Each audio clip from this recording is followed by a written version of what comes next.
Bonjour à tous et bienvenue sur le channel. On se retrouve aujourd'hui pour une vidéo qui m'a été inspirée par Elodie de Elodie Moi Tout. Et si vous ne connaissez pas encore Elodie, je mettrai sa chaîne en barre d'infos. C'est une vidéo dans laquelle elle faisait un petit récapitulatif sur les produits chers qu'elle possédait ou qu'elle avait déjà essayé, et dans laquelle elle vous disait si vraiment ça valait le prix ou pas. Alors, tout comme elle, je vais vous présenter 10 produits. Je sais pas combien elle avait présenté le produit, mais moi je vous en présentais 10. Parfois c'est un produit, des fois c'est une marque, des fois c'est une sorte de produit, enfin vous verrez bien. Et si ce genre de produit, si ce genre de vidéo qui vous intéresse, on avait pensé faire une collab éventuellement plus tard, dites-le moi dans les commentaires, ça nous fera plaisir de le faire ensemble. Je suis sûre qu'on aura encore plein de choses à trouver et à vous partager. Et voilà, donc je vais énumérer 10 produits chers, enfin cher, encore une fois, comme l'a dit Elodie, c'est relatif à chacun. Moi je dis que c'est cher, ces produits là sont chers pour moi, ok. C'est des produits dans lesquels il a fallu que je pense 2 fois, est-ce que ça vaut la peine, est-ce que c'est quelque chose que je peux duper chez moi ou pas. Je m'étouffe. Étant donné que je suis une chaîne de tests maquillage, de nouveautés et tout ça, entre autres. Des fois j'achète pas des nouveautés, des fois j'achète des vieilleries et vous les aimez quand même, ça me fait plaisir. Des choses qui me font plaisir aussi.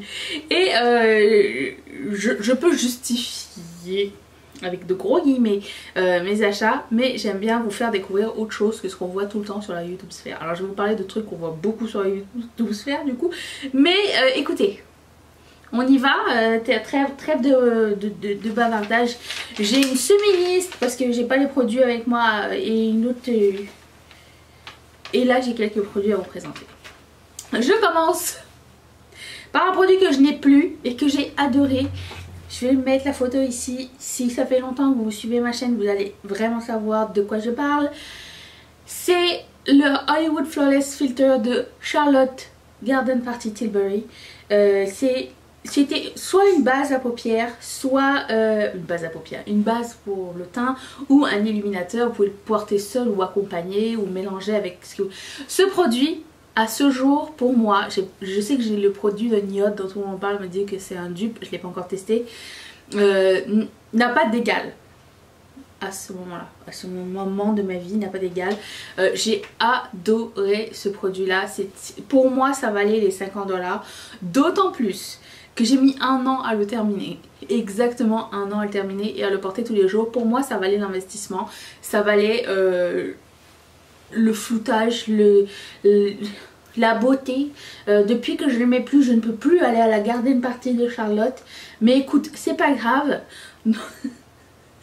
C'est un excellent produit, il faut lui donner, rendre à César ce qui est à Charlotte. C'était un super produit. Si un jour quelqu'un me demande est-ce que tu le recommandes, je vais dire oui à 1000%, c'est un investissement qui vaut la peine. Donc Charlotte, celle-ci elle est pour toi, ok. Ensuite, je voulais vous parler des mascaras de grande marque aujourd'hui. Des mascaras qu'on trouve pas genre en drugstore, genre pas Maybelline, pas L'Oréal, pas Essence, les mascaras genre Benefit, NARS, Marc Jacobs, tout ça. J'en ai essayé quelques-uns, soit en échantillon. J'ai même eu un jour l'audace d'acheter un mascara Yves Saint Laurent à plein prix. Non, pas plein prix, j'avais moins 20%, mais quand même. J'aime énormément les mascaras de grande marque. En ce moment je porte celui de Benefit. J'aime beaucoup celui de Too Faced, le Better Than Sex. J'aime beaucoup celui de NARS, le Climax. J'aime beaucoup le Velvet Noir de Marc Jacobs. Est-ce que c'est quelque chose pour lequel j'achèterais des full size? Absolument pas. J'aime l'effet, j'aime les avoir en échantillon, c'est toujours un plaisir de tester de nouveaux mascaras, mais de moi-même, j'irai pas dépenser 35 balles dans un mascara de Marc Jacobs. Impossible, je peux pas aller acheter un full size, même si ça dure longtemps pour la plupart. Je peux pas me résoudre, d'autant plus... Je vais faire ma chiante, mais j'ai des cils assez longs, donc n'importe quel mascara entre guillemets j'en fais des guillemets aujourd'hui. N'importe quel mascara pourrait convenir à mes cils. Ils sont pas trop capricieux. Donc non, je trouve pas personnellement que ça vaille la peine de mettre le plein prix, mais c'est toujours agréable de tester les échantillons, et celui que j'ai en ce moment est très agréable sur mes cils, et du coup j'apprécie, mais je rachèterai pas un mascara full size. Voilà. Ensuite, parlons cheveux, parce que c'est un domaine dans lequel j'investis dans les produits capillaires. Donc j'ai un produit de chez Living Proof ici. Ça m'a coûté 34 balles. Et c'est un leave-in conditioner. J'aime beaucoup les leave-in conditionners. Vous faites votre shampoing dans la douche, et après ça vous mettez votre après shampoing. Vous n'avez pas besoin de le rincer, et vous n'avez pas besoin de passer du temps dans la douche. Enfin, pour moi c'est le duo parfait. Donc j'aime beaucoup celui de Way, mais quand j'ai voulu commander celui de Way, il était out of stock. Du coup il a fallu que je me penche sur une autre marque, et pour quelques dollars de plus, genre 2-3 dollars de plus, il y avait celui de Living Proof. C'est pas du tout la même chose. C'est un bon produit, mais 34 balles pour ça, plus jamais de ma vie. Je préfère aller acheter un après-shampoing à la pharmacie que de remettre ça. Je préfère acheter un après-shampoing même un peu plus cher chez Sephora que d'acheter ça. Étant donné que je me lave pas beaucoup les cheveux, je me lave les cheveux maximum une fois et demie par semaine, en moyenne 1 à 2 fois, ok. Et du coup j'ai pas besoin de mettre énormément de produits dans mes cheveux. Mais est-ce qu'il est magique par rapport au Way? Pas du tout. Et du coup non, je le rachèterai pas, je vais le terminer, c'est-à-dire dans un mois, je ne sais pas. Et plus jamais plus jamais ce produit là. Ensuite je voulais vous parler de... Alors je me rappelle plus exactement de quelle marque elle avait parlé Elodie, mais peut-être que la marque Ofra y était, mais bref. Je vais vous parler de la marque Ofra que j'ai découvert il y a longtemps, mais j'ai acheté mes premiers produits l'année dernière. J'avais acheté un petit kit pendant les fêtes de highlighter qui est juste une bombe. Je vous dirais de prendre des mini parce que les highlighters sont gigantesques. J'ai pris là un blush super géant. Ils ont aussi sorti, ça c'est la collaboration avec Samantha Marks, ils ont sorti aussi un bronzer comme ça en duo et un highlighter. Le highlighter, pas sûr. Le highlighter de cette taille là, je suis pas sûre que... Là j'en ai acheté un soldé chez Beauty Bay d'ailleurs, il arrive. Je les aime énormément, mais ils coûtent super cher et il y en a beaucoup.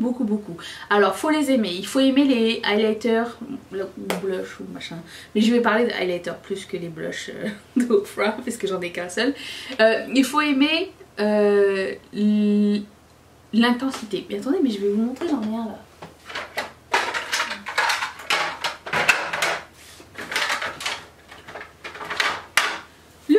Le highlighter, alors celui-ci il a 2 couleurs mélangées, c'est le Star Island et le...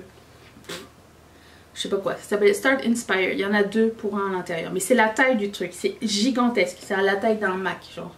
Et ça coûte tout aussi cher que Mac, c'est beaucoup plus métallique que Mac, mais c'est tellement joli, le fini est tellement beau et c'est une autre intensité. Vous pouvez avoir quelque chose de lumineux qui se voit mais qui soit pas non plus du argenté, vous voyez ce que je veux dire. J'aime vraiment beaucoup les fards. Mon préféré jusqu'à maintenant c'est le Bali parce qu'il est un petit peu plus doré, pas doré mais doré ambré, ce que j'aime beaucoup plus. Mais pour le coup j'aime Ofra, mais acheter plein prix un full size de leur highlighter, peut-être pas.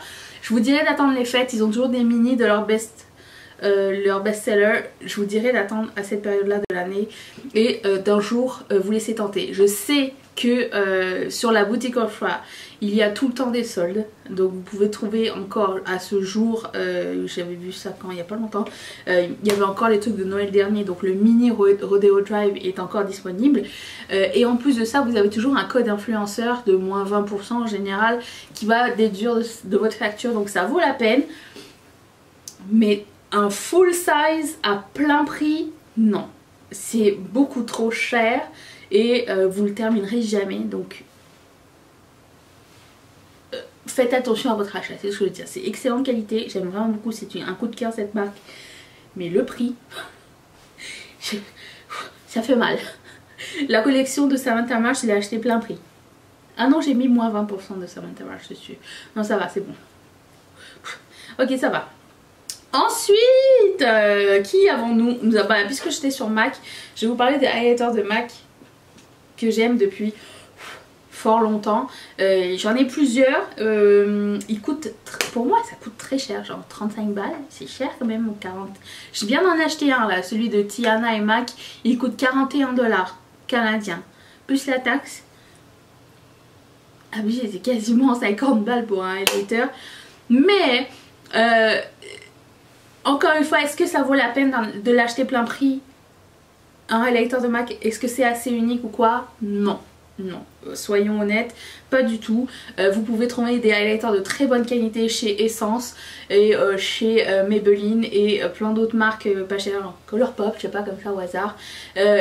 Et 50 balles, c'est quasiment le prix d'une commande complète chez Colourpop. Donc c'est un pensez-y bien. Mais le truc c'est que je suis attachée à MAC, je sais pas pourquoi.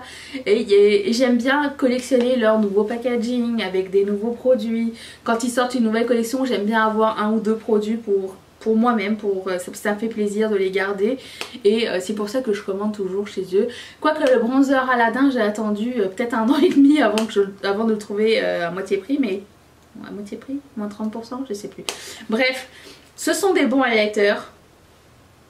Mais est-ce que ça vaut le plein prix? Non, plus maintenant, je ne pense pas. Après ça dépend si vous aimez la marque et que vous voulez acheter absolument le produit le jour où ça sort. Ça c'est chacun son appartenance, sa collection, ses amours, ses excitations quand une marque sort, un nouveau produit ou un truc comme ça. Je peux comprendre, mais non, ça n'en vaut pas la peine. Ensuite, chez Buxom, il y a les gloss. Vous savez, peut-être ou pas, mes gloss préférés sont de chez Sephora, sont de chez Buxom. Ça coûte une vingtaine de dollars pour un seul gloss. En général, ils sont plus grands, hein. Ils sont plus grands, ils sont comme ça. Est-ce que ça vaut 25? Je ne me rappelle plus du prix. C'est entre 20 et 30 $, ok? Est-ce que ça vaut 25-30 $? Je vous dirais que, objectivement parlant, non. Qu'est-ce qu'il faut faire? C'est qu'ils sortent tout le temps plein de mini. Toute l'année, ils ont toujours des kits de mini chez Buxom. Donc vous en avez 4-5 de cette taille-là. Ça vous coûte 31 $ pour 5-6 gloss. Là, ça vaut la peine. Pour un full size, il faut vraiment que vous soyez sûr de votre gloss et que vous l'aimiez et que vous le portiez souvent et que ce soit votre préféré et qu'il ne vous quitte pas jamais. Ça fait mal quand même. 25-30 balles pour un seul gloss. Pour un petit, toujours, j'en ai mis 3 dans ma wishlist des kits de mini gloss. J'ai envie de tous les distribuer à Noël et ils sont magnifiques, j'aime vraiment beaucoup. Ils ont plusieurs textures différentes, pas plusieurs textures, plusieurs finis différents. Vous en avez des un peu plus opaques, vous en avez des un petit peu plus transparents avec un peu de couleur, vous en avez des métalliques, des duochrome, des pailletés. Dans l'ensemble c'est pas mal le même prix, mais pas le full size. C'est tout ce que j'ai envie de dire. Passons à Natasha Denona. Natasha, plus ça va, moins j'aime ses fards à paupières. Voilà. J'ai ressorti la Gold que j'avais acheté l'année dernière. Je me rappelle avoir fait 3 looks avec. Et comment vous dire? J'aime bien que ce soit mini et qu'on puisse s'octroyer un petit peu de Natasha Denona quand c'est en mini. Même en mini, c'est quand même 33 balles pour 5 fards. Ça reste cher, mais ça nous permet un petit peu de... C'est un truc qui me gratte. Ça nous permet un petit peu... Ça me gratte encore. Tester la qualité Natasha Denona et de se dire...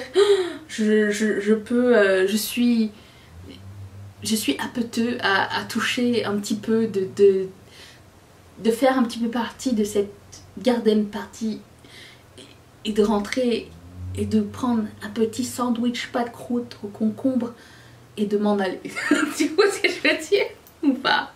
Bon, eh ben voilà, c'est un petit peu pour nous les pauvres. Les mini sont faits pour nous. Je n'aime plus tellement.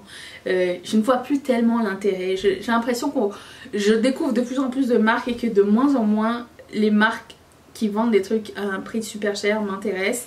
Et tant mieux si je peux avoir qualité semblable sur les yeux chez ELF pour 3 $ au lieu de ça 33 $, je vais le faire, ok.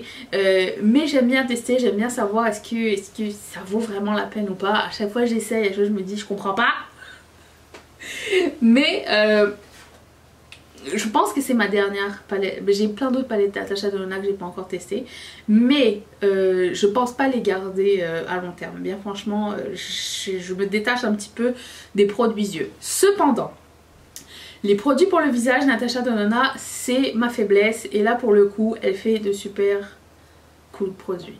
Je dis ça peut-être, objectivement parlant, je vais le dire ça toute la vidéo, parce que ma texture de peau se porte assez bien et que ces produits sont quand même assez métalliques, il faut pouvoir les travailler et tout. Si on a un petit peu de texture à ce niveau là, ça reste un petit peu plus difficile. C'est très lumineux, c'est très lumineux chez Natasha Denona et pour le moment ça ne me dérange pas. Au contraire, tant que ma peau reste jolie, ça me dérange pas de mettre du luminous sur tout mon visage.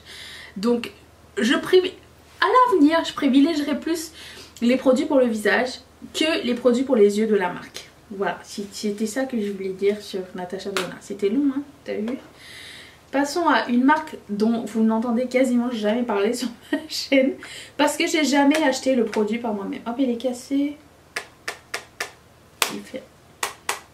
Il ne marque plus. C'est un produit de la marque Sotis. Vous allez me dire d'où ça sort. Je recevais du PR de la marque pendant bien longtemps.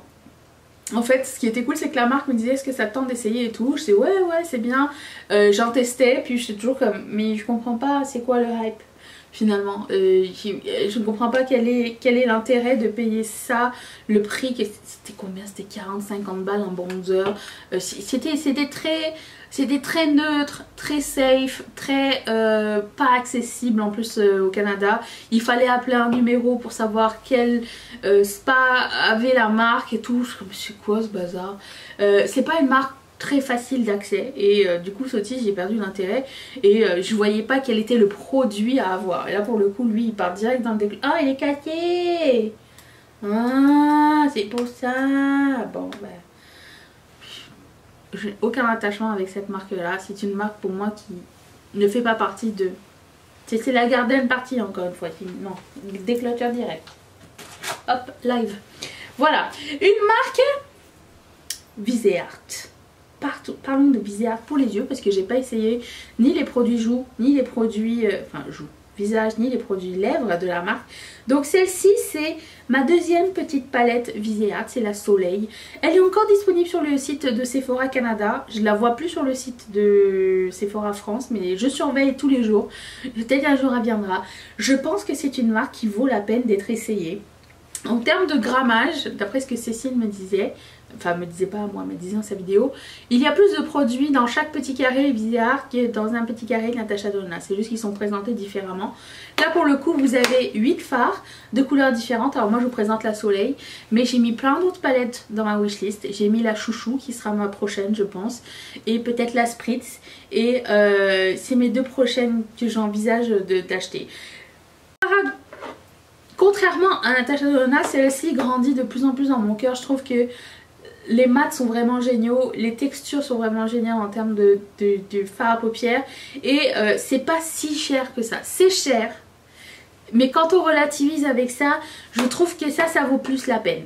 Voilà, et j'aime bien le format, j'aime bien les color story, j'aime beaucoup, c'est frais, c'est beau et j'ai envie d'essayer plus la marque. Donc j'ai plus un coup de cœur pour Viseart que pour Natasha Denona en ce moment, tout du moins. Les choses peuvent changer, hein. Peut-être l'année prochaine je dirais j'en ai marre de Viseart, c'est moche, tu vois, ça m'est déjà arrivé.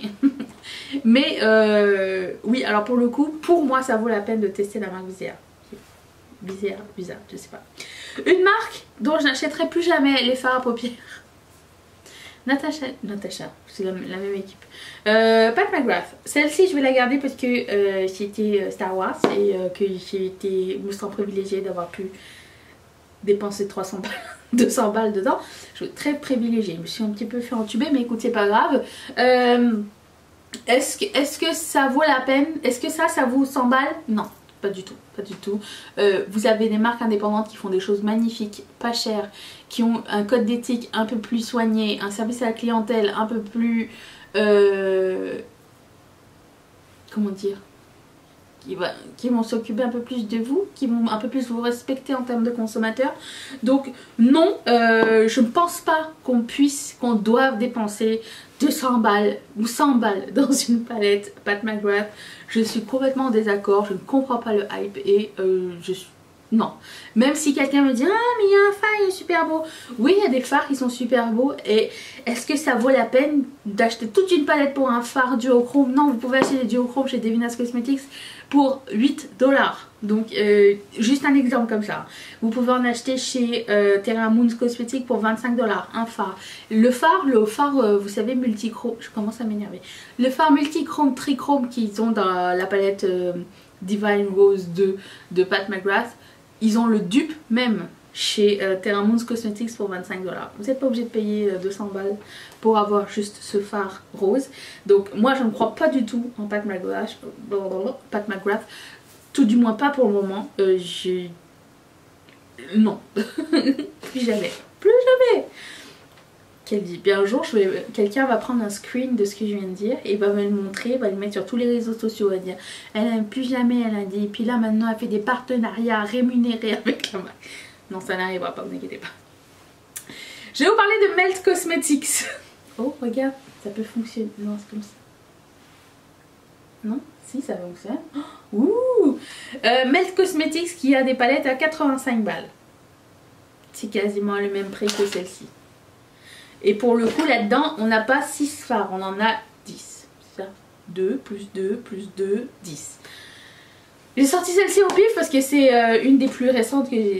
Non, pas du tout. C'est une que j'ai testée cette année. J'adore celle-ci.